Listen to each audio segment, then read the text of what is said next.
Alam nyo ba ang isa pang tawag sa Valentine's Day? Para sa mga malungkot na single, ang tawag dito ay Singles Awareness Day.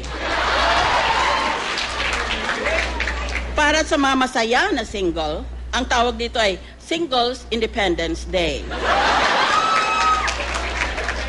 Pero sa mga walang pakialam, ang tawag dito ay Thursday.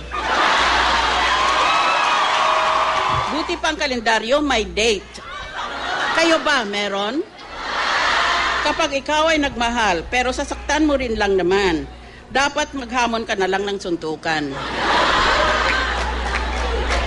Ang taong nagmamahal ng tunay ay parang matalinong estudyante na kumukuha ng exam. Hindi siya tumitingin sa iba kahit nahihirapan na.